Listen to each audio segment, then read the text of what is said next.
So, hi, Hi, I'm Jun. and I'm Matt once again. Yeah, so You are listening to to Architoodora.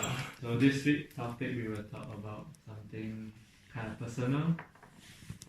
So we have known each other for like 3 years, but we don't really know what kind of architecture favor us.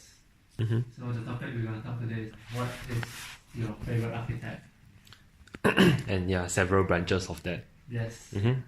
So, So maybe you wanna talk like who's your favorite I architect? start? Yeah. Oh, Maybe okay. You can start first, Matt. so basically, for the last few years, my favorite architect has been Peter Zumthor. Basically, the reason why I've been following him so much is basically how he designs. Is like he always designs for how he talks about how he designs for feeling. Do you know Peter Zumthor? You definitely Yeah, know Peter of Zumthor, course, but yeah. do you know his works? But not his work, not really. So he always design, like every time I read through like his description of the buildings, he's always talking about like how this space feels to people, and in the end I feel that this is something that I really want to do. Is rather than to design this place to look nice, I would rather design something that is it feels good. Yeah, the space, yeah, there's a user experience. It's like I wouldn't want to design a very nice looking house. I would rather design a very comfortable house, something like that. So, for example, like although I've been reading a lot of things, like recently since I come to Germany, so I visited some of his buildings. So one of it is the Bruderglaus Chapel, which is just a very, very, very small place to pray. It's like smaller than your average room. You can't even fit a single bed inside. But the space is really so tranquil. It's really so nice inside there. So I can spend a full half an hour just standing there still, just feeling the space. That's how I feel. He creates a space which Yeah, functions he creates... for praying or... It's the function is to pray. And it's so tranquil. It's like totally a different world from the outside. Although outside is already very calm and nice because it's really in the middle of nowhere. But it's really on point, Bruderglaus Chapel. I think if you have the chance, you really have to go and visit as an architect. But how did you found out this architect? How did I find? I mean, it's just random scrolling. I think the first time I've seen his works was the bath in Switzerland. Do you know that one? Yeah, I think it's his most famous work. And I always feel that space looks so cool. I really want to visit it one day, but it's so damn expensive. So one day. Since you are in Germany. Yeah, especially. But it's still Switzerland, Switzerland the price. Oof. So what about you, Jun? Okay, so for me, so you've done your sharing for the architect. Yeah, but I mean there's others coming soon. Okay. But for me, I would say now my favorite architect is Fujimoto. Yeah, have you heard of it? Yeah, of course, you told me before. So at least I would say at least his philosophy of design is a direction that I would like to learn. Yeah. Because actually how I found out this architect is actually there's a research assignment during my bachelor. So I researched on a house designed by him, and that's how I know him. And just to let you guys know, he's a Japanese architect. And the house that he designed that I researched on is named House O. What? House O. 0O, like House 0, House O. House 0 or House O, like the letter O or number? I think it's O because in other houses he named in alphabet, but it's not a number. So I guess it's House O. So from plan view, what we learned from the house is from plan view it looks like a tree and branch stretched out. So it located on next to the cliffs. So what he wants to create is like a tree in the sense of the site context and the site experience more nature wise, and that's what is so from the plan view we have see like branches stretching out, but from the internal you could actually every edge of the branch viewing towards the sea. So this is one of the design concept he had. But further on, I studied on this house actually interests me, so I move on study on him, like what other projects he did. So but before I start like what he did, but I also like study through his background. So in many interviews he talked about where he comes from, and because this actually influenced him in his design philosophy. So he talked about he actually from Hokkaido, and after that he moved to Tokyo. So in Hokkaido, he's saying that there are more nature, more green, more. It's not that busy as Tokyo. So he would say he actually born in his grown-up environment is actually more forest, seeing this kind of experience. But after that, he moved to Tokyo definitely to study, to work. So, and he compared Hokkaido and Tokyo. Is like Hokkaido is more green, more nature, but in Tokyo it's so busy, so many high-rise, so wires or people. So conclusion is just so many things. But this is very normal in big cities all over the world. Yeah, definitely. So this is, but I mean, if you're still interested more about his background, you can just search on that. And moving on is like, so after that he moved on like other projects. The first, I mean, after that, a small project that he did is a public toilet. This toilet is so special. This is the 4 facade which is glasses, and so just, yes, exactly. And I know what you think about. It's like, so where's the privacy? And then, but this is the special part because, as I mentioned, he is more like the environment approacher in his design philosophy, because you want people to feel like you're actually putting yourself in more in an environment than artificial 4 facade of wall, then closing enclosure yourself between your internal and external. So what he did with this public toilet is like, it's in a park, but it's 4 glasses, a wall. You still have like basic WC or all kind of thing, and roof as well. I mean, of course, the most external part you still have a small fencing, but it's so what gives the user experience is that you do your business inside, so you can actually see the landscape that he created within that fencing. Exactly. So basically, rather than looking at your phone, you can at least look at nature. Yeah, exactly.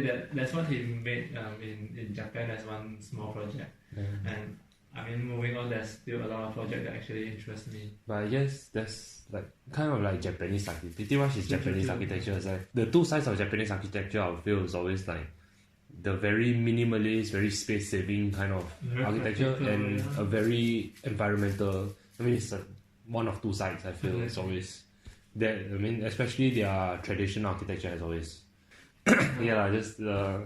So I guess we should move on a bit. Like, I just want to give a shout out to this architect called.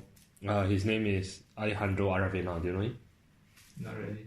Oh, he's the Pritzker Prize winner quite recently. And the reason why I want to bring him up is because he won actually more for social kind of housing. Like, he always designs for low income houses, and I feel his concepts are really very interesting for the low. It's always thought out for people that has low income. I mean, not all the buildings definitely, but those that I've actually read is actually, I feel it's really it's really honorable. Yeah, that's the word. He's really honorable as an architect because I always felt that like architecture is always for the privileged. But I feel that architecture should be privileged for everyone. Like, everyone can have a design. Yeah, and this guy, he really does it, and he won a Pritzker Prize for it. I really feel like giving him applause every time I mention him. Any projects that you can share so our listeners could actually search online? I guess basically it's mostly houses you can find. You just find like Aravena's houses. In what region? Argentina, I think. I'm not that sure about that. I don't really remember the place, but I think the most notable one that I saw was the half houses, which he designed. It's like pretty much a half a house so that people can buy cheap at first, and when they start to earn money, they can start to expand it according to themselves. Like, they will get, like, if they need this extra space, they build it. Like, they have a space to build it, but it's still like a linked house. Did you share this during semester 2? Maybe, like but I feel it's really very cool and how he won that is wow, and it actually made me kind of think about what I want to do in the future. So it's true that architecture is not just a privilege for rich people or whoever who can pay it, but actually for everyone. Yeah, it should be for everyone. That's why I actually try to make it my goal that one day I just want to design for those people that cannot like enjoy this facility. I just try to make it my goal. Like one day in the future when I have enough money, I'll try to do it. Also, I would say actually you're kind of like influenced by this kind of architecture for everyone. But I realized that my approach is more on, which is why I mentioned like this Fujimoto. Very nature green, I would say. Yeah, but I feel it's really good as well. I actually had that point of it's that. possible that green and everyone is. This belongs to everyone. It's not just. I was at one point that I actually was really into like green. Not really green. I don't really like sustainable architecture, but I like how architecture blends with the environment. It's not like we cut down all the trees and then we build a house there. It's like we have to take into consideration nature as well. But actually, it's not more very green. But what he wants to say is that he wants to create not a big contrast between your building and the site. So I would say he's more on a site context. Kind of architect. For example, also another house that he designed is his house, NA or House Na. I really like that building actually. It's actually mostly Japanese house landed are very small because they try to like build not to say as much effort, but mostly space has to be as usable as possible and practical. So this house and then is like mostly steel or timber structure, and then the combination of this house are made of he would say it's a variety of boxes, cubicle space, and in between he actually create intercross between these boxes, and then the fun thing is he created like 21 floor level in this building. So and I realized Japanese architects they actually like to play with lights and spaces and shadow, and that's why you have Tada Ando. Exactly. Actually, I first thought your favorite architect would be Tada Ando because from the work that I see, that you made mostly has this kind of feeling. Yeah, actually. It's just because when I design, I don't really like to have ornaments. I like to use very raw materials. That's why in the end it kind of looks like Tada Ando because he likes to do that also. He always uses this concrete. I always try to kind of mix it up, but in the end kind of turns out. Yeah, because that's something that I try to do anyway. Anyway, we should move on also. So we should now move on to so what's your favorite building? For now, I don't know if it's like a building or I think we talked before. I just want to re-mention again. Yeah, maybe you just talk to me. You can talk to everyone now. Not to say favorite building, but the building that made me wow. I would say maybe it's Berlin Central Station. That's my first time in Germany, and I reached Berlin. So Germany has this kind of feeling, give me that they are very advanced or modern. Not to say too modern, but definitely modern than Malaysia. So in some way. But so at the moment I reached in front of this huge building, which is Berlin Central Station, really gives me a wow, because I have in my whole life I haven't seen such big train station with so massive of glass and steel structure, and there are few layers of train tracks across the building, and it connects from all over Germany. So I felt that's really cool because like I guess no matter most of the countries you go to, although they have very complex train systems like Singapore or Hong Kong or something like that, but you never get to see them like overlapping each other kind of thing. Exactly. And this place you can see all layers. I think it's more than 4 levels of train. No, I think it's 4. Exactly. Yeah. This is and you can actually see them crossing. My favorite building is I actually have 2. It's like because one of it is kind of a very emotional reason, which is PJ Trade Center in Malaysia. I think I told you about this before. Yes. Basically, that time when I went to visit PG Trade Center, I was at a very bad time in architecture. I actually wanted to quit architecture, but when I actually seen that building, actually kind of made me revive. Yeah, it revives. Yeah, it actually motivates me to try something, because I mean at the time it was just at the end of my diploma and my internship. I actually basically I have a very shallow information about all architecture in the world kind of thing. So after my intern, I actually felt very demotivated about Malaysia's architecture. I felt like there's not much point for me to do this. But when I went to visit the PJ Trade Center, that made me feel like this is something that can be done in Malaysia. It's like, although Malaysia is a very, very hot country, and PJ Trade Center is like in the place where it's really the most hot place in the in Malaysia or something, because of all the tall buildings and less green stuff and whatnot. But that place, when you go in, is so comfortable. I totally, I can like, feel you because I've been there as well. I mean, it's so hot outside. It's a high rise, but inside it just doesn't feel like Malaysia. Yeah, it feels so good inside there. It's like the wind, it keeps blowing and it's always very cooling. It's very comfortable to stand even without fan. And in Malaysia, fan and aircon is like essential. Yeah. But there you don't need it, and that's what makes me feel like this building is really too good. And although I can't really study much because I don't have the drawings and whatnot, but I feel it's really one of the best. But in terms of Pediatric Center was designed by Kevin Marlowe. Yeah. Yes, Kevin Marlowe. Malaysian architect. Malaysian architect. Too bad I don't mention him as my favorite architect. But yeah, basically that's the only building I know that I can visit from him, so I can't say much. And the other favorite building and recent, like the looks itself and the feeling of it, is OMA's building, Ruhr Museum. It's in Essen in Zoverein complex. It's basically an adaptive reuse of a coal mining factory. Coal mining, I think. Or is it? Should be coal production, I think. It's not mining, it's coal production factory. And it became a museum kind of thing. But the spaces inside there, how he used the adaptive reuse is really, really cool. And the whole Zoverein complex is really cool. So he reused he actually refurbished the factory and it became into a museum for the coal, as a coal factory. Rather than a factory, it became a museum, but it's also for the coal.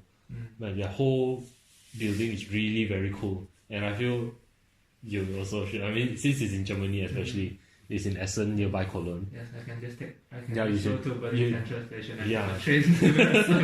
So you can see two buildings at one time. Yeah. Okay. I mean, it's not that I'm involved for the Central Station, because I've been to so much. I've been to a few countries. I've seen a few Central Stations, for example, New York and Moscow, and these two, and Shanghai. Okay, these four big cities. I've been to Japan, Tokyo. I mean, you know about this. Yeah, it's the most complex. Infrastructure as well, but I don't know. But for now, I'll say your favorite building and my wow building, which is this. Yeah, you should go and at least I've seen the whole one half. Okay. And but last but not least is quotes. Yeah, so do you have any quotes for? Why not you go first? You don't? I don't have actually. I couldn't find something that I want to share at this moment. I see. But I guess because I've taken a very theoretical studio, and I've been reading a lot of all this, I think this quote by Louis Kahn really struck me when I read it. Because, I mean, I quote him. If you get a program for a school board, the first thing it will say in our country is that it must have a 9-foot fence around it. I mean, where he's from. There's a wire fence, and that it must have stainless steel doors, and corridors must be no less than 9 feet wide, and that all its classrooms must be well ventilated and have good light and all be certain size. I mean, all of us know this. Like, they will give you many, many things which will help the practitioner make a very good profit out of his commission by following the rule of rules. The rule book, basically. But what Louis Kahn says is, this is not an architect's work. It's not an architect at work. an architect thinks of a school possibly as being a realm of spaces within which it is well to learn.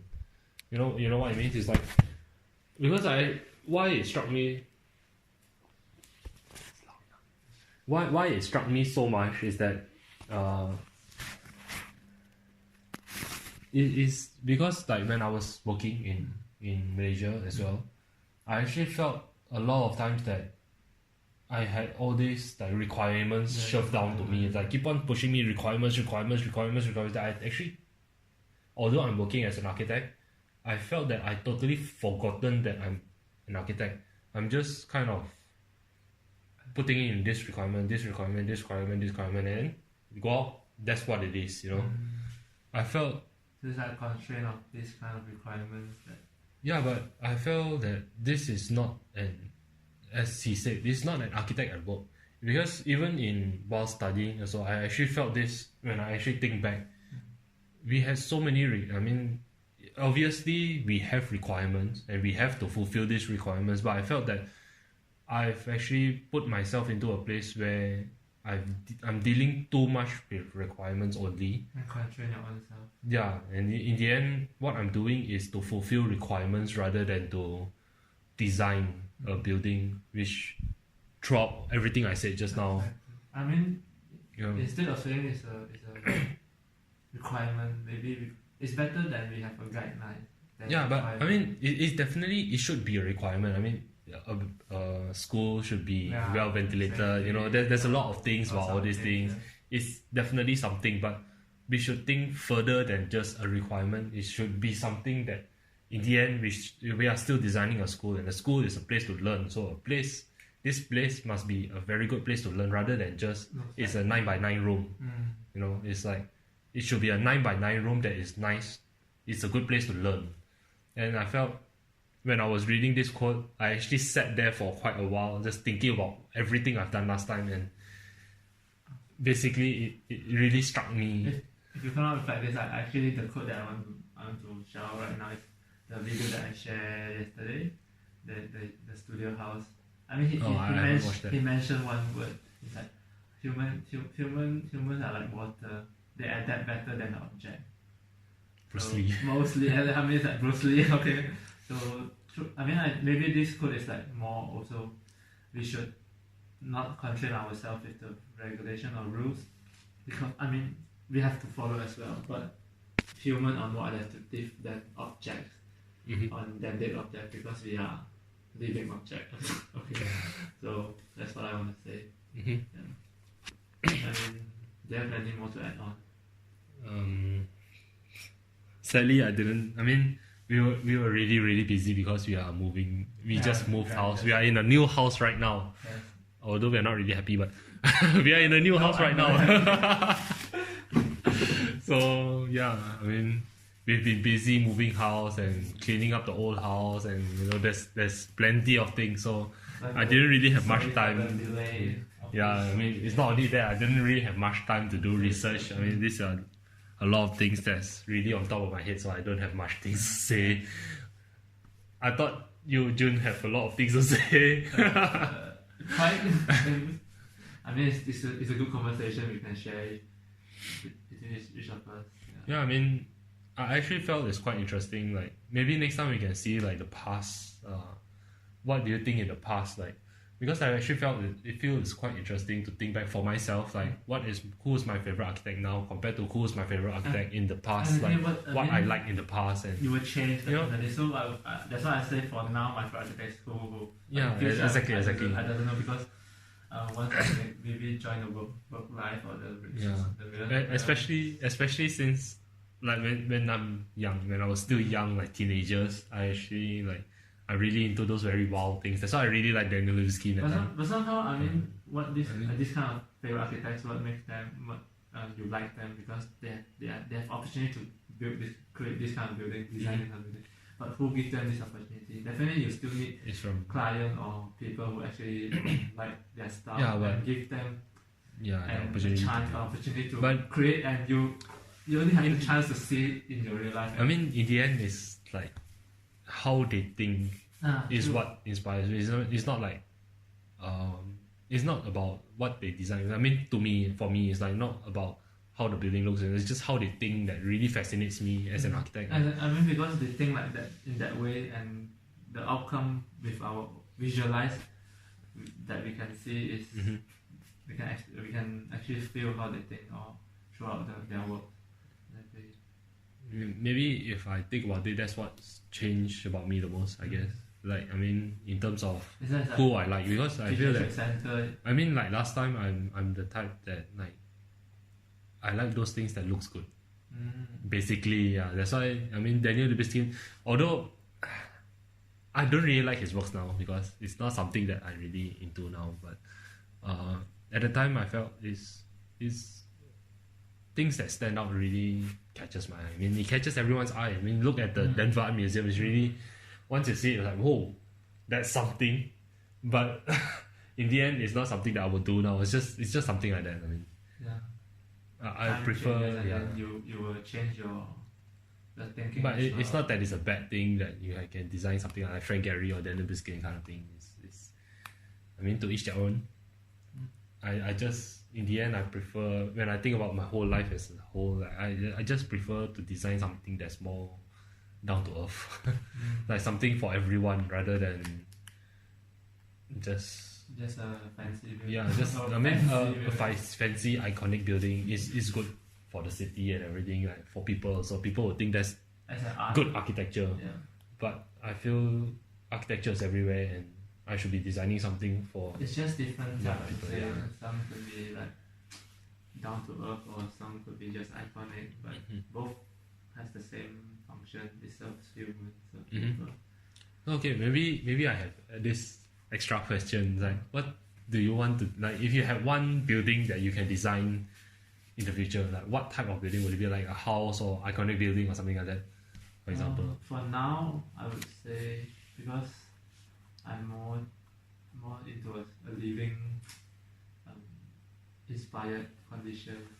So I would say I would like to design a house that actually serve as a good. I mean, how to define good design is more on user experience. To be honest, it's really to be honest. When, I mean, for example, when you work in a kitchen, as an architect, if you haven't experienced the circulation in kitchen, you couldn't actually. I mean, you have guidelines, you have rule or whatever, but the rule and real life using the space is totally, not to say totally different, but you can feel the difference. Yeah, that's what I was actually talking about at the starting, like why I like Peter Zumthor so much. It's about all these things. It's like the experience, the feeling of how being in the space. If as an architect, you can create a space that for non-architects or without an architecture background feel something that you want to design. I'd say it's already a successful architect. That's exactly what I would want to do. Yes, I mean, it's something. That's why I would prefer to do something more personal for someone, like, because like I've said in previous episode, I design leisure mall in Malaysia. In the end, after the building has completed, although I actually thought that I would feel more happy about it, like more because you emotions. I started the design. I went through the tender drawings. I went through all the drawings and whatnot. I went through all the consultants and everything. Yeah, the whole process. But in the end, I felt when I went to visit the building, I don't know. I don't feel that sense of joy like I thought I would. Maybe I don't see people's reaction to it, and it's something. In the end, it's a public space. I mean, I don't know. It's just me. Maybe I think I would like to do something more personal for someone. And also because I say for house now, it's because we are moving, looking for. Yeah, maybe. There's still a lot of plans, and I was thinking like, what kind of people would design this kind of space and this kind of circulation? I'm like, so that's why. It's a legitimate thing. But anyway, this time we've really been talking too long also, because I guess we haven't been talking too much recently. But it's very excited at this point. I guess you can hear from the voices. Anyway, it's time to end this thing. Yeah, it's been really too long this time. Yeah. So you can also actually share who's your favorite architect, who's your what's your favorite building, and then. Mm-hmm. So actually, maybe one day we'll also mention. Maybe suddenly it becomes our favorite architect. So who knows? So anyway, thank you for listening, and that's for this week. And yep. So, we have actually a special episode coming soon. Yes. Yeah. And, we should look forward. Yeah, especially for Mother's Day. Okay. Yeah. So, right. Thank you, and see you next week. Right. Bye. Bye.